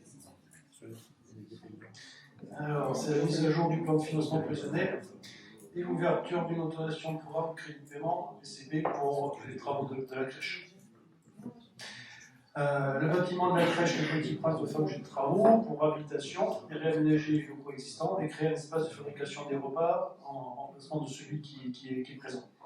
Le plan de financement de l'opération a connu quelques évolutions. Il a été rappelé pour un montant total de 360 000 €. Les demandes de financement auprès des partenaires financiers ont été actualisées. Et donc, nous avons une nouvelle présentation qui vous est proposée. Et la mise en place d'un programme d'APCP. Pour 2024, pour un montant total de 312 000 €. Et le solde pour 2025 pour un montant de 48 000 €, qui reste donc à 360 000 € au total sur les 2 années. Et vous avez indiqué, en regard des dépenses, les recettes attendues, avec donc les éléments actualisés. Voilà ce qui est proposé au vote du conseil municipal. Merci, M. Dervieux. Y a-t-il des questions? Madame Chartier. Oui, vous nous avez alerté par rapport aux subventions. Donc là, il y a des subventions qui sont prévues, potentielles. Est-ce que les demandes ont été faites? Qu'en est-il? Oui, là, c'est les éléments qui vont nous être accordés, qui sont repris. Donc, les éléments qui vous sont présentés, c'est les éléments qui vont être accordés. Après, ça doit être versé. J'avais une autre question parce que la crèche du Petit Prince est mitoyenne du CCS. Il avait été annoncé qu'il y avait des déménagements prévus pour ce bâtiment lors des vœux. Qu'en est-il? Sachant que les travaux, c'est plus par rapport au Petit Prince. Est-ce que c'est le Petit Prince qui prend une partie des bâtiments ou bien quel est le projet? Le projet, c'est la rénovation de la cuisine, puisque nous avons la chance d'avoir des enfants qui sont nourris avec une restauration faite sur place. Ça ne prend pas sur le CCS, pour répondre à votre question. Est-ce qu'il y a d'autres questions? Et le CCS, par rapport à la question, vous avez annoncé qu'il allait déménager, c'est pour ça que je pose la Si vous question. regardez le budget, il y a des études qui sont prévues pour déménager le plus rapidement possible le CCS, effectivement. Je mets cette délibération au voie, qui est pour? Unanimité, je vous remercie. Délibération 7, qui est le plan de rénovation du patrimoine immobilier municipal, avec une APCP là aussi.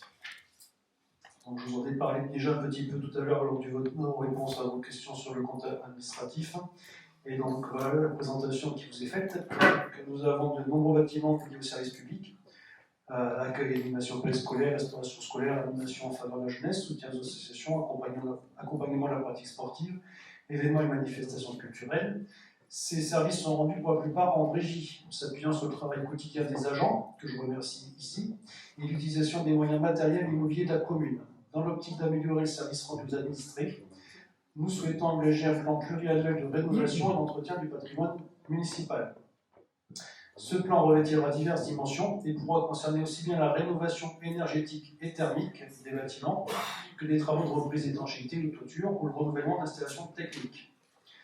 Dans la logique de bonne gestion financière, il est proposé de mettre en place un programme d'APCP avec, pour l'année 2024, un montant de 200 000 euros, puis ensuite pour chacune des années 2025, 2026, 2027, 150 000 euros pour un montant total de ce programme de 650 000 euros.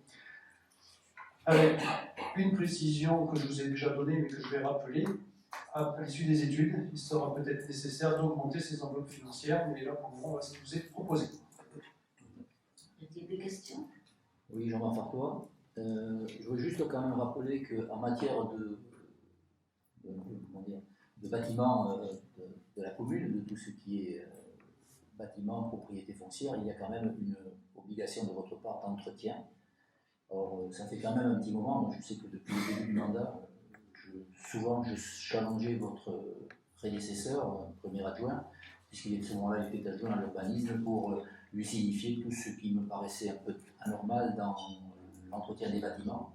Et effectivement, je ne sais pas si ça a payé au fil du temps, mais on voit des choses qui sont en train de se passer. On a vu qu'au niveau de l'église, il y a des choses qui ont été faites. On voit aujourd'hui qu'au niveau de l'artichaut, les bandeaux ont été remplacés, et c'est une très très bonne chose. Et puis, on a même vu des Kärchers qui sont en train de nettoyer les murs pour donner à ces bâtiments un air nouveau. Donc je pense qu'effectivement, vous avez peut-être pris conscience, un peu tard, mais vous avez quand même pris conscience que c'est important. Je veux juste ajouter un petit détail. Vous avez travaillé dans le G2, vous avez fait des murs d'escalade.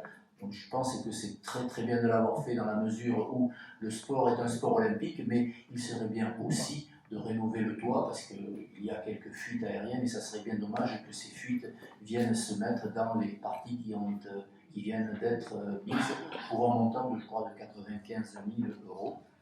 Alors, ce que j'aimerais savoir, c'est que dans cette calendarisation, est-ce que déjà on pourrait imaginer, dans les commissions d'urbanisme en particulier, travailler pour en définir les priorités?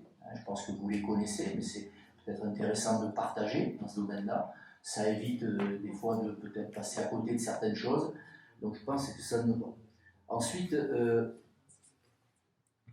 est-ce que, en premier peut-être, est-ce que c'est à partir de l'audit énergétique que vous allez lancer les opérations? Parce que c'est parti jusqu'en 2027. Je crois que vous avez bon espoir, et c'est bien d'aller au-delà de 2026. Voilà, donc voilà ce que je voulais juste préciser, ça me paraît important. On ne peut qu'être pour ça, et je pense que effectivement vous avez démarré un peu tard.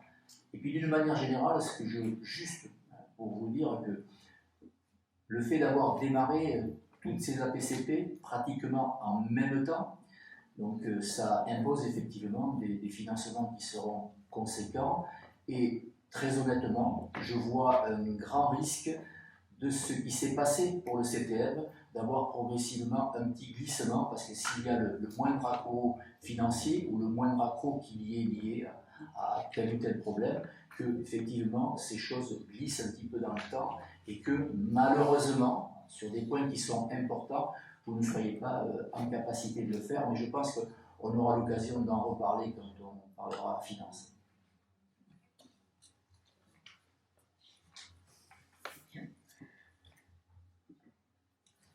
Deux ou trois petits éléments pour essayer de vous répondre, mais j'ai l'impression de toujours répéter la même chose. Nous aussi. Ce mandat Nous aussi d'ailleurs. Oui, c'est ça. La routine, c'est bon pour personne. Il ne nous a pas échappé qu'à Parampuire comme ailleurs, il y a eu quelques crises successives. Pendant le Covid, nous n'avons rien pu faire, ici comme ailleurs.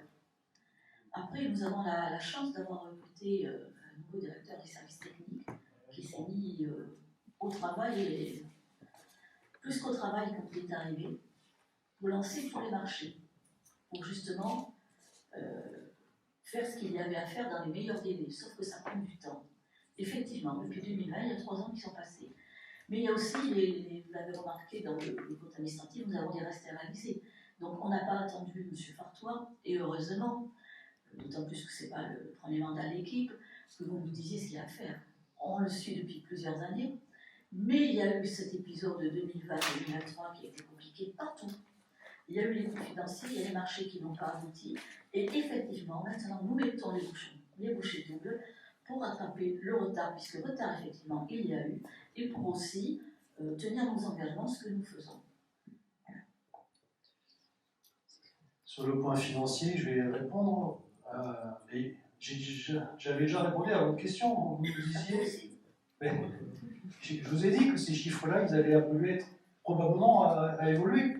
Donc vous me dites que ça risque de glisser, mais je vous ai déjà prévenu en disant oui, il est possible que ces montants tels qu'ils sont arrêtés aujourd'hui, ce ne soit pas suffisant. C'est ce que je vous ai dit en conclusion de ma présentation, quand je vous ai dit 200 000, 150 000, 150 et 150, et je vous ai dit c'est possible que ce ne soit pas suffisant. Donc j'avais déjà répondu à votre question, M. Fantois. Effectivement, vous pensez avoir répondu, parce que vous jouez sur les montants, et moi je joue sur le temps.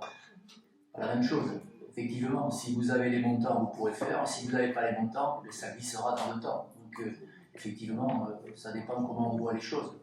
On les voit différemment, même si on a l'impression de dire la même chose. Alors, sur le temps, j'ai moins la deux prises. J'ai en tête notamment les non-attributions des lots pour la rénovation des ateliers municipaux. Si vous vous rappelez, en 2022, lorsqu'on avait relancé à nouveau, les lots étaient non productifs puisqu'on ne pouvait pas être attribués puisqu'on n'avait pas eu de réponse. Les entreprises n'avaient pas répondu. Donc oui, effectivement, si je n'ai pas d'entreprise qui répond, on va avoir du mal. Par contre, il y a aussi beaucoup de travaux qui sont réalisés en régie. Et donc, j'ai remercié déjà le travail quotidien des agents. Je le renouvelle ici. Je renouvelle ici le gros travail qui a été réalisé pour l'état des lieux, le gros travail qui a été réalisé pour la hiérarchisation, et le gros travail qui va être réalisé pour la mise en application des travaux en régie. Je vous remercie de répondre à une question que je n'avais pas posée, mais c'est bien. Oui, et c'est vrai, il faut les remercier, surtout qu'ils sont sursollicités par certains élus, non-stop, tous les jours, des demandes, alors qu'ils savent faire leur travail et savent le travail qu'ils ont à faire. Donc ça aussi, c'est un élément important, et tu as raison, Benjamin, de les remercier.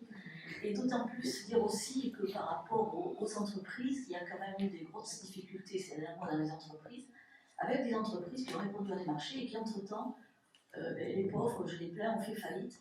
Et même des grosses entreprises, des TP aujourd'hui, ont licencié. Donc la période est encore difficile. Et nous ne sommes pas au bout de nos peines, je pense. Je mets cette délibération au vote qui est pour l'unanimité, je vous remercie. Alors, toujours M. Walker. La délibération 8 sur les travaux d'enfouissement des réseaux et de modernisation de l'éclairage public, avec encore une ouverture d'un TCP. C'est pour les travaux de la rue Landegrands, la deuxième phase, et les travaux de la rue Marcel Lassac pour la fin. Il vous est proposé donc une autorisation de programme pour des crédits de paiement sur 2 années 2024 et 2025, avec pour rappel un fonds de concours de Bordeaux Métropole au titre du plan de marche métropolitain à hauteur de 52% du montant hors taxe. La fin des travaux de rue de Lassac sont estimés à 52 000 € que pour 2024, les 0 pour 2025, et pour les travaux de Landegrands, 100 000 € en 2024, 250 000 € en 2025. Un montant total de 152 000 € en 2024, 250 000 € en 2025, soit un total de 402 000 €. Des questions ? Madame Chartier, donc par rapport aux travaux sur la vente de grand enfouissement des réseaux, après, quand est-ce que commencera le chantier pour la route? Est-ce que vous avez un délai? Parce que là, c'est jusqu'en 2025. Est-ce que vous avez un délai pour la route? Qu'en est-il du passage à niveau?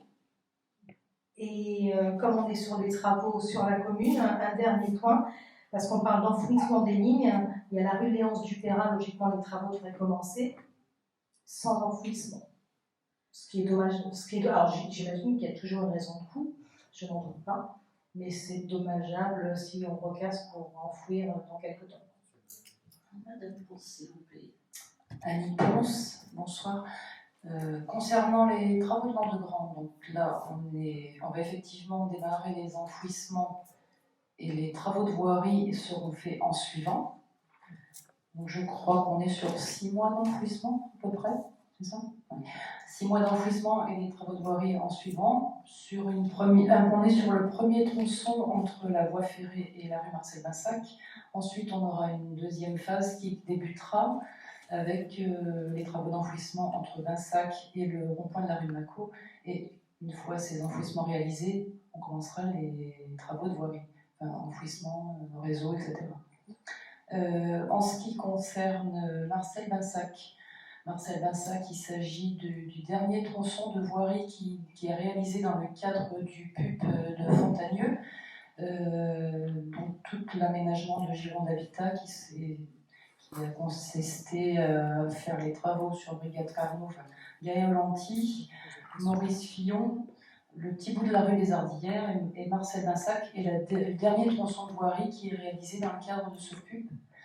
En ce qui concerne Léonce Dupéra, les travaux ne vont pas tarder à démarrer. On va être sur la préparation de chantier sur le mois d'avril, avec des travaux qui devraient démarrer a priori en mai. J'ai oublié quelque chose?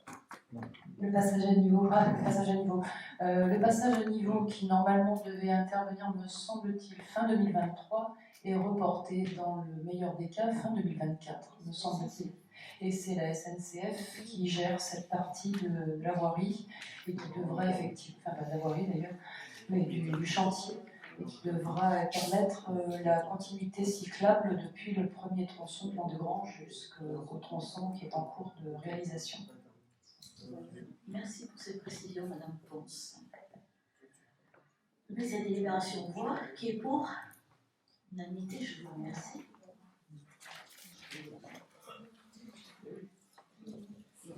Monsieur Derville, la délibération 9, s'il vous plaît, avec le vote d'imposition communaux sur le foncier pour sur 2024.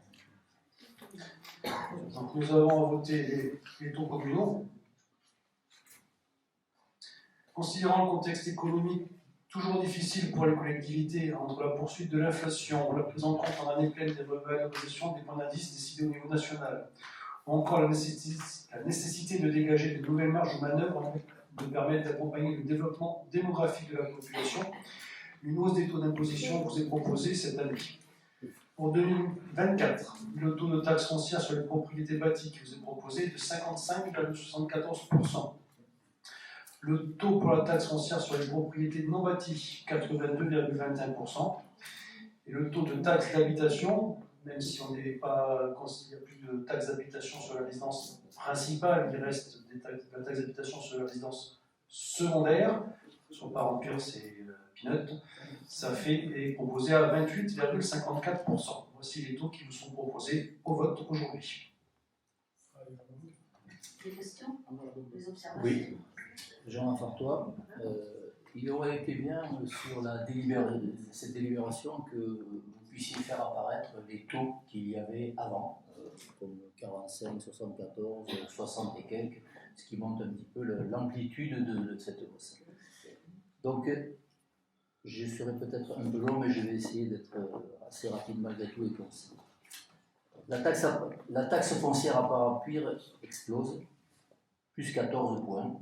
L'augmentation, pour nous tous, c'est maintenant. Si la baisse d'impôt est officiellement annoncée par le gouvernement, dans les faits, certaines taxes continuent, elles, d'augmenter, le tout dans un contexte de forte inflation. C'est le cas de la taxe foncière à Parapluire, dont doivent s'acquitter les contribuables propriétaires. Depuis 2018, les valeurs locatives cadastrales sont actualisées chaque année sur la base d'indices des prix de la consommation, harmonisés, ça s'appelle IPCH, autrement dit l'inflation.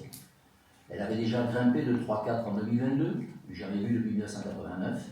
Elle a bondi aussi en 2023, 7,1%, et pour 2024, la valeur locative sera aussi revalorisée à hauteur de 3,9, exactement 3,86.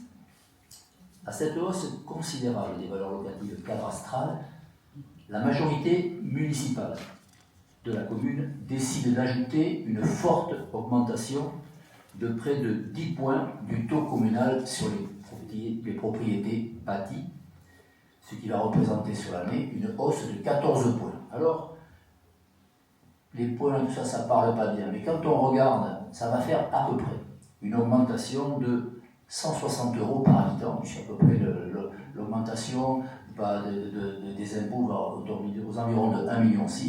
Ça représente quand même 160 € par personne. Quand on regarde à titre individuel, cette augmentation, elle sera de l'ordre de 26%. Et aujourd'hui, quand on regarde les autres communes, eh bien effectivement, nous sommes au hit parade, je dirais même mieux en haut du hit parade au niveau de la taxe d'habitation, supérieure à Bordeaux, qui va peut-être l'augmenter si je sais, mais en tous les cas, taxe foncière, excusez-moi. Nous sommes certainement au maximum. Donc je trouve que c'est quand même important de vous tous qui avez participé à l'élaboration de ce budget, de savoir quel impact ça va être derrière. J'ai fait aussi le calcul, puisque pendant de nombreuses années, vous avez souvent dit que vous arriviez à faire les choses sans augmentation d'impôts. J'ai découvert lors de la commission finance que, en fait, pendant 20 ans, vous n'aviez pas augmenté, ce qui était certainement bien. On m'a dit que, à juste titre peut-être, que ça permettait effectivement de donner du pouvoir d'achat. C'est ce que j'ai entendu en commission.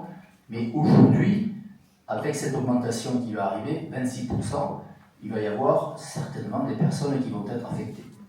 Et je voulais juste rappeler que depuis votre mandature, donc, l'augmentation, que ce soit bien clair, l'augmentation totale est de plus de 50%, sachant qu'il y a une partie qui est effectivement l'augmentation des bases, et vous derrière, vous avez compensé. Il y a des communes où on arrive parfois à diminuer les bases, à diminuer le taux communal parce que les bases ont augmenté. On essaie de faire un petit équilibre pour amortir. Ici, on n'a pas amorti, on a au contraire alourdi. Je vous invite les uns et les autres à prendre votre base 2020, affecter les coefficients d'aujourd'hui et vous allez voir quelle est l'augmentation. Cette annonce, qu'est-ce que ça révèle ? Ça révèle aujourd'hui des difficultés financières que la commune traverse. Vous êtes à la fois étranglé par la dette, même si effectivement elle n'est pas énorme, mais elle existe. Il va falloir rajouter quand même 2 millions cette année au reliquat de ce qui reste jusqu'à présent. Et vous avez certaines choses, vous avez peut-être craint, je ne sais pas si qu'un jour la ville puisse être mise sous tutelle. On ne pense pas parce que vous avez fait les choses très rapidement.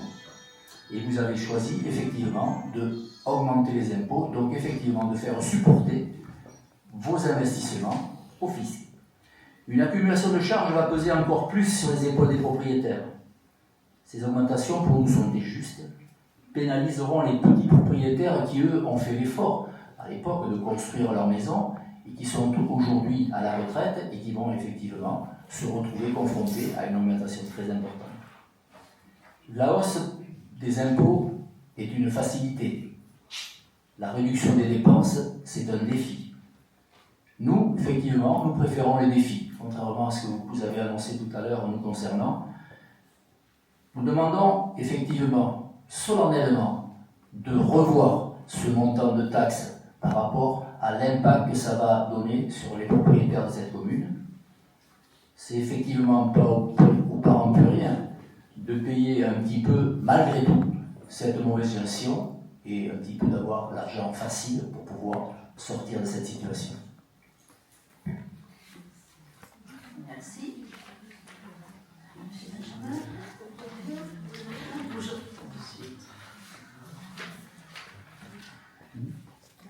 Alors, c'est pas le choix facile d'augmenter les impôts. Ça, il ne faut pas croire que c'est une décision facile à prendre. C'est une décision nécessaire pour toutes les raisons que je vous ai données. Vous en avez rappelé certaines, vous en avez occulté d'autres, donc je vais quand même reprendre des éléments qui sont importants. L'inflation, elle est présente. Je vous ai donné les chiffres tout à l'heure pour le chapitre 011 et le chapitre 012. Pendant que vous parlez, j'ai eu le temps de faire le calcul. Le chapitre 011, entre 2021 et 2023, il a augmenté de 44%.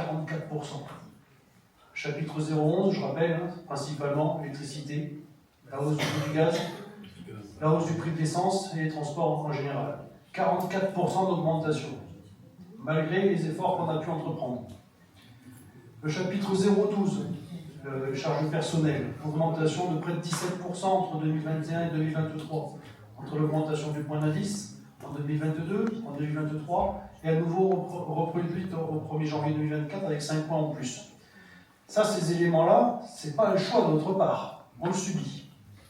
On le subit, on a réussi à le prendre en compte sur 2022, on a réussi à le prendre en compte sur 2023.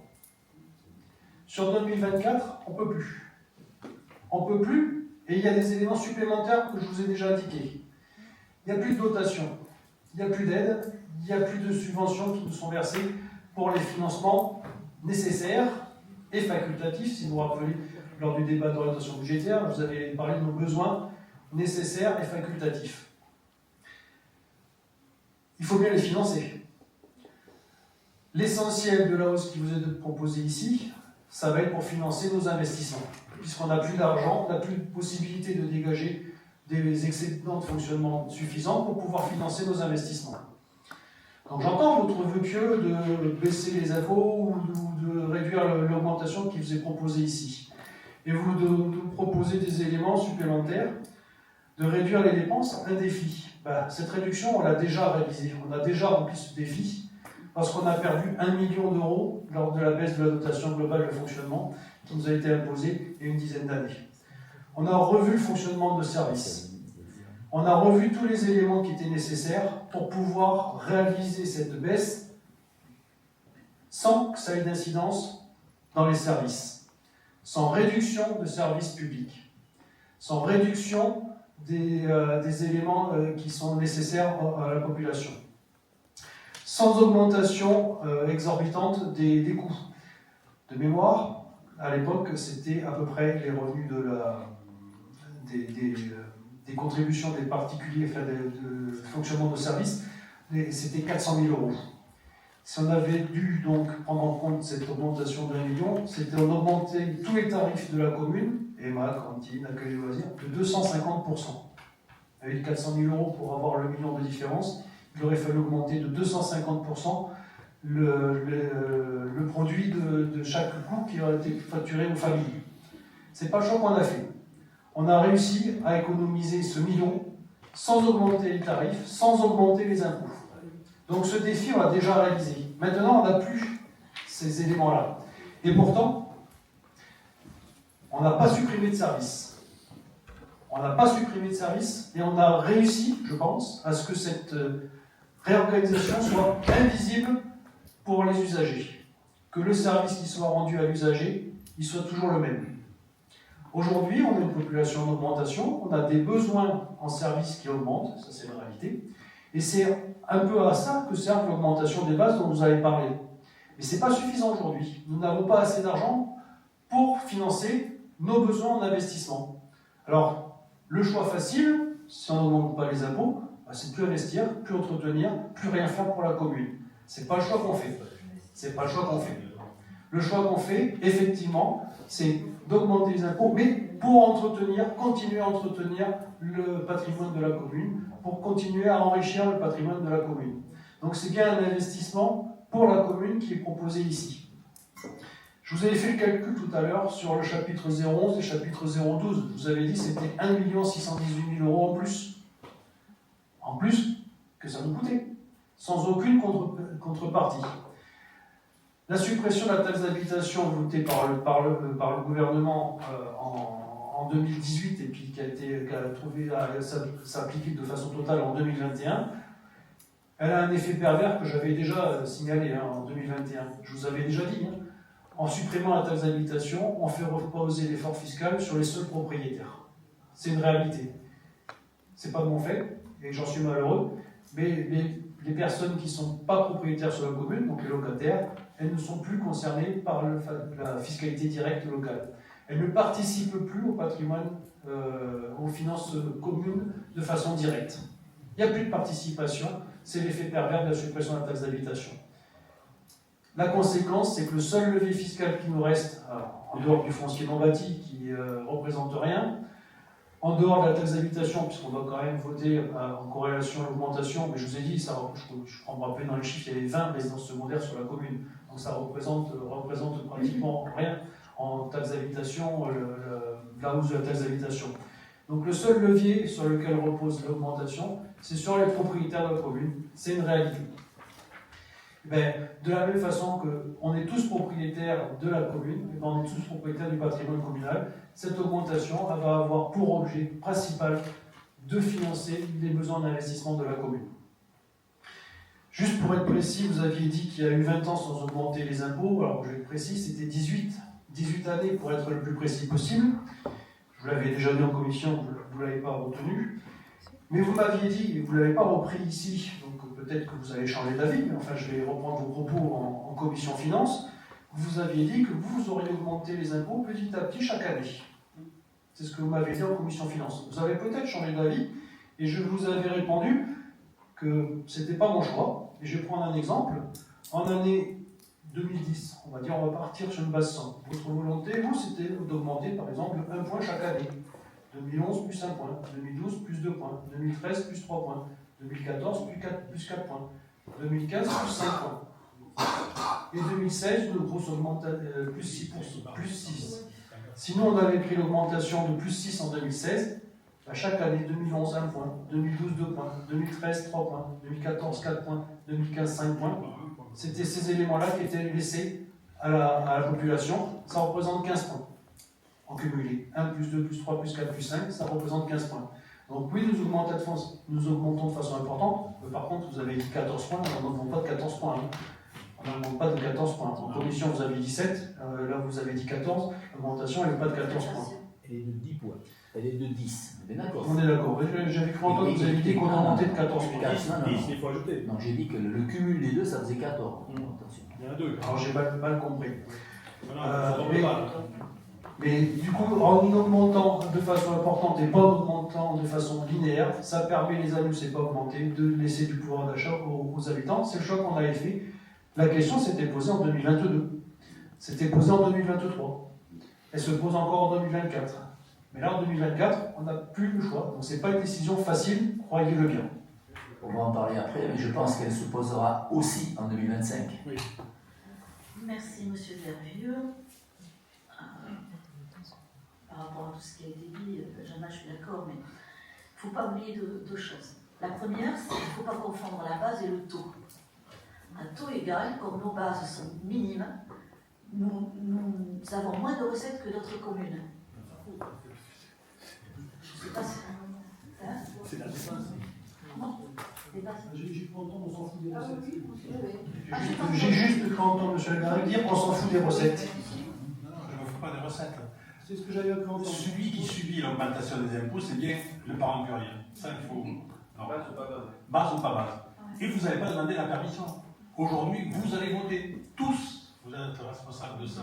Vous allez voter. Pendant des années, vous avez fait la campagne électorale. Jamais on n'augmentera les impôts. Vous nous filez une bille de 10%. On a le droit quand même d'être étonné. Et moi, je ne suis pas étonné. Parce que tout ce qui reste à faire, et vous le savez très bien, aujourd'hui, on n'a pas donné un sou à la piscine de Blanquefort. Vous avez donné cette année 15 millions d'euros. Donc c'est toujours des dettes qui traînent. Vous savez, vous m'avez accusé que vous payez les factures. Mais les factures, vous les payez à quelle échéance et dans combien de temps? Et qu'est-ce que vous allez laisser au suivant? C'est ça qui ne va pas. Il faut arrêter de se tordre, de dire que ceci, que cela. Non, vous ne payez pas en temps et en heure vos investissements. C'est facile d'aller partager là-bas le pot à la piscine pour inaugurer. Mais aujourd'hui, on n'a pas versé un argent. Moi, c'est ça qui m'inquiète. C'est l'avenir. C'est l'avenir de la commune. Vous n'entretenez pas les bâtiments. Vous nous faites des plans d'entretien de bâtiments qu'on ne voit jamais. Donc on voit bien que Jean-Marc a raison, ça glisse, mais ça ne glisse pas. Ça tombe. Une fois de plus, Ça tombe. vous m'avez coupé la parole, vous ne me laissez pas finir. C'est assez habituel chez vous. Non, écoutez, madame le maire, je parle pas beaucoup. Je parle pas beaucoup. Non, mais vous parlez fort et c'est pas pour ça que vous avez raison. Mais allez-y, démontrez.